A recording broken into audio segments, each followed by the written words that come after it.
I got to tell you, I thought he looked hurt. In that first half, his mechanics looked off, and that is usually when you don't have your lower body under you, the balls usually sail on you. And Tom always takes some extra throws on the sideline just to keep in rhythm and keep warm, keep loose. But it seemed like he was doing that more and more in the first half because it was apparent to him, I'm sure, that the balls were, flying over the heads of the likes of Philip Dorsett. We remember that one pass in the flat, outside the numbers. He just didn't have his normal accuracy. Yeah, I charted him with 6 bad throws in the first half. I charted him with 3 all of last week against Buffalo. He was much cleaner in the second half. The interception actually was an interesting play that Eric Rowe, after the game, said that he kind of knew that Brady was going to throw the ball there and just kind of lingered around in that area and then ended up jumping the route. So when he said that, I kind of thought to myself, the familiarity between Brian Flores, some of the players that they have on that Miami defense like Eric Rowe, with this Patriots offense with Tom Brady, it kind of reared its ugly head a little bit here today. Right. I think that those guys had a really sound plan against the Patriots. They knew what was going to be effective. They kind of knew some of Tom Brady's mannerisms, some of the places that he might like to go with the football, mainly to Julian Edelman, of course. Right. And they were able to kind of sit on some of those routes and take them away from Brady. One thing I would add to that, Evan, is the fact that Brian Flores knows that Tom Brady and this offense is not going deep very often at all.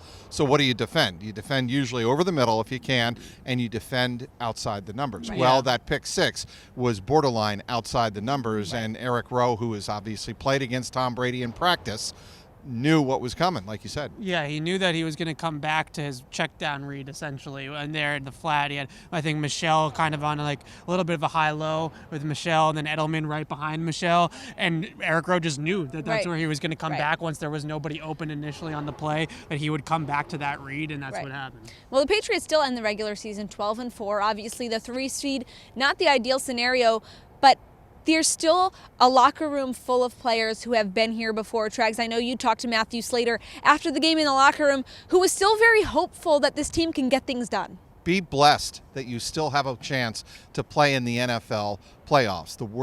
The sky is not falling. The world's not collapsing around us. Certainly there will be the naysayers, and this game sets up for this is it. The Patriots are done. They're not getting out of the wild card round, and you know what's going to happen in the locker room. They're going to rally around that.